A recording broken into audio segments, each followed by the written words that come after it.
Përshëndetje të dashur teleshikues, po takohemi përsëri në këtë edicion lajmesh në televizionin 4+.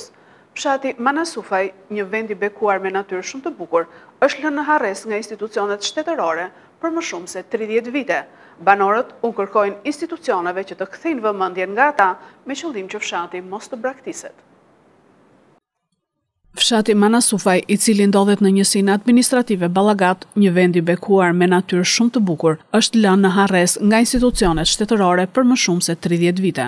Rrugët e pashtruara dhe banesat e prishura tregojnë mungesën e investimeve dhe braktisjen e fshatit nga banorët që kanë emigruar jashtë dhe brenda vendit. Rruga e asfaltuar ka ardhur deri në hyrje të fshatit, brenda jo dhe kur bie shi bëhet balt. Dikur ky fshat ka patur rreth 200 familje, kurse sot janë 50 familje, shumica me moshë të tretë. Të indinjuar banorët shprehen se nuk kanë shpresa në institucionet përkatëse për të ndihmuar. Shumë e vështirë se s'kemi rrugë, siç e shikoni vetë. Fshati o boshatis, ka fillu të igi dirë, na ditën ditë vese lëvizin, s'ka njerëz, vetëm për rrugës, se i shit bjeri këtu bot balta Brest. Vetëm në rruga. Po bo rruga, edhe emigracioni mund vi, mund investoj, vit qëndroj këtu. Këto shtëpia janë bosh. Tjera më tënë, ka qenë 300 familje, ka met gati 50 familje. Na ditë igin. Ka një njerëzit gjithë, ku ka, s'ka njeri. S'ka, qëllë hanë, qëllë pinë, do në të shjeha. Si që përrinë me më kasove, tu s'ka gjë. Për në le dal nga dalë për plakët. Burë, gru, fëmijët kanë i gjithë në botë. Të ardhurat kryesore banorët i marrin nga bujqësia, por ndeshen me vështirësi siç është infrastruktura edhe mungesa e fuqisë punëtore. Gjithashtu nuk është investuar në rrjetin elektrik, ku janë telat e kohës para viteve 90 dhe prej shumë vitesh nuk funksionon linja e ujësjellësit. Ne s'pakimi ujë. Pishëm, s'kemi neve ujë për pijë, jo, për të ditë për jo, zbat punë. Qa që kanë shpu, që kanë bë puse, jo, no, a që ka leku, ne që s'kemi, me gomare. Si që qikoni janë telat e kosën Verhoxhës, nuk ka basi loj vestimi. Këto dumë në shtetin e rrugën edhe korrendin, asit sen tjetër. Ka në trigje e mesin, kanë met, punojnë, nuk ka mosia, vete ke frutikultura, ke pema, ka në tri, po shumica kanë ikë. Ne po vdesim plejt, po hënë vërë nuk kanë pa i ditë asfalt. Ku gjë kur të vikë kjo dita janë këtu? Nuk e di. Po që nuk shtrohet dje fshatit dhe lëvizit dhe ikit të shpërngullet. Ulja e menjëhershme temperaturave mund të dëmtoj arat e mbjella me bostanore në Divjak. Këtë vit janë mbjell plot 770 hektar shalqi, prodhim që kryesisht shkon për eksport. Ulja e menjëhershme temperaturave dëmtoi kryesisht pemët si pjeshkët, kumbullat, kajsit, por edhe kulturat e tjera të arave bostanore. Kultivuesit e shalqinit në zonën e Divjakës prej vitesh përdorin metoda tradicionale për të ruajtur ndikimin negativ nga ulja e temperaturave, duke i mbuluar bimët me tunele plastmasi. Këtë vit janë mbjell plot 770 hektar shalqi, 300 hektar më shumë dhe prodhimi kryesisht shkon për eksport, ku 1 kilogram shalqi apo bostan shitet me 50 deri në 70 lek fal hershmërisë.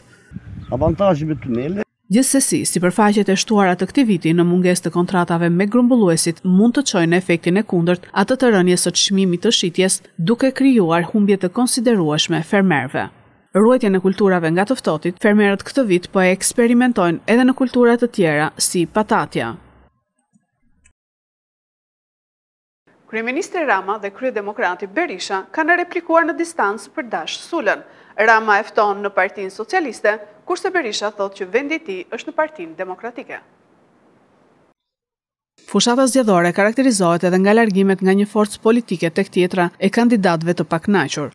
Nga Elbasani, kryeministri Edi Rama nuk e përjashton mundësinë që deputeti Dash Sula një ditë i bashkohet Partisë Socialiste, duke quajtur këtë forcë si një shtëpi e hapur. Partia Socialiste është një shtëpi e hapur, nuk është një shtëpi ku duhet t'ja japësh provim para se të hysh ai dia se di programin. Tu ne kemi edhe të kuq fare, kemi edhe roz, kemi edhe pak më bëjqelli, do t'jemi të hapur edhe për blun. Dashtësula duhet të hyjë në një proces se mund t'jetë dhe i ditë edhe dashtësula. Po për momentin duhet të dezinfektohet. I natë mund t'a kesh sa dush, po hakun duhet t'ja japësh që, me thënë drejtën, aty një njeri me ulërima për ditë, për komunitetin e vete, për miletin atje, se kanë ata një dytë aty si. Po duhet të heqi gjithë morrat e grenetës. Kryetari i Partisë Demokratike Sali Berisha zhvilloi një konferencë me gazetarët për punën e Partisë Demokratike në prag të zgjedhjeve të 11 majit. Ai foli edhe për propozimin që Edi Rama i bëri Dashsulës për t'u bashkuar Partisë Socialiste pasi u la jashtë listave të demokratëve. Dashnor Sula është një eksponent i Partisë Demokratike me investime reale në këtë parti dhe vendi i tij është në Parti Demokratike. Eksplorimi se njeri të pagabueshëm nuk ka. Njeri të pagabueshëm nuk ka. Ideja e tij për të gjetur stre tek Llapaj e mori përgjigjen sot nga Rama. Rama i thot atij që sa shkon tek Llapaj, hajde tek unë, se është një lloj, po të paktën unë jam unë padroni. Kështu që pra në këto deklarata shifet se sa e pa vend ka që sa e gabuar ishte për zgjedhja që bëri Dashi me Llapajn. Nuk ka, sepse ata janë një lloj, ato janë patericat e Edi Ramës. Policia e Kosovës, gjatë një operacioni të gjerë policor në jug dhe veri të Mitrovicës, ka arrestuar 16 të dyshuar për kontraband me armë. Policia e Kosovës, gjatë një operacioni të gjerë policor në jug dhe veri të Mitrovicës, ka arrestuar 16 të dyshuar për kontraband me armë. Në një komunikat të përbashkët, Policia e Kosovës dhe Prokuroria Themelore e Mitrovicës njoftuan se operacioni policor u krye në 21 lokacione në Mitrovicën e Jugut, Mitrovicën e Veriut, Vushtri, Skënderaj dhe Liposavić. Gjatë operacionit janë sekuestruar 9 armë zjarri, 200 fishek, municione të ndryshme, 15 telefona mobile, 2 palpranga, thik, tyta të armëve, fatrolla për armë dhe një DVR, thuhet në njoftim.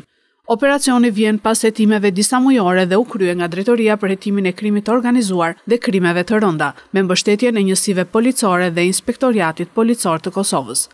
Të arrestuarit dyshohen për kryerjen e veprave penale, detyrim, si dhe importim, eksportim, furnizim, transportim, prodhim, këmbim, ndërmjetësimi ose shitje të pa autorizuar të armëve apo materialeve plasëse. 13 nga 16 arrestuarit janë dërguar në paraburgim për 48 orë, thuhet në njoftim. Identiteti të dyshuarve nuk është bëri ditur. Autoritetet e sigurisë nuk dhanë më shumë hollësi në lidhje me atë se nga cilat vende apo se në cilat vende mund të kenë importuar dhe eksportuar armë të dyshuarit. Në të kaluarën, Policia e Kosovës ka gjetur dhe konfiskuar armatim kohë pas kohe, veçanërisht në veri të vendit. Ska armë pushim mes Ukrainës dhe Rusisë. Pas telefonatës Trump-Putin, Rusia dhe Ukraina vazhdojnë të bombardojnë njëra tjetrën. Pas telefonatës së shumë pritur Trump-Putin, Rusia dhe Ukraina kanë ndërmarrë sulme të ashpra ajrore duke dëmtuar infrastrukturën e njëra tjetrës. Putin ra dakord për një pauzë një mujore të sulmeve ndaj infrastrukturës energjetike gjatë bisedës telefonike me kreun e Shtëpisë së Bardhë. Megjithatë e hodhi poshtë idenë në një armë pushimi të plotë. Sipas presidentit Ukraina Zelenski, Moska ka shenjëstruar gjatë natës infrastrukturën civile duke përfshirë një spital në Sumu. Putini tha Zelenski nuk është gati për fundin e kësaj lufte. I dërguari i Shteteve të Bashkuara për lindjen e mesme deklaroi se bisedimet për Ukrainën do të vazhdojnë të dielen në Gedah të Arabisë Saudite. Sipas të dhënave të Kremlinit, Putini ka dhënë urdhër ushtarakëve të tij që të ndërpresin sulmet ndaj impianteve energjetike ukrainase, por ndërkohë është e paqartë se kur supozohet të hyjë në fuqi udhëzimi. Putin deklaroi se Rusia dhe Ukraina do të shkëmbejnë secila palë reciprokisht 175 robër lufte. Gjithashtu Moska do të liroj për të kthyer në atë dhe 23 ushtar Ukrainas të plagosur rënd. Ai thuhet po ashtu të ketë insistuar gjatë telefonatës me Trump që Shtetet e Bashkuara dhe aleatët të japin fund mbështetjes ushtarake dhe me shërbimet sekrete për Kievin. Ky është edicioni lajmeve për sot. Lajmet i gjeni dhe në internet në websajtin 4plusmedia.tv. Bashk, mirupafshim.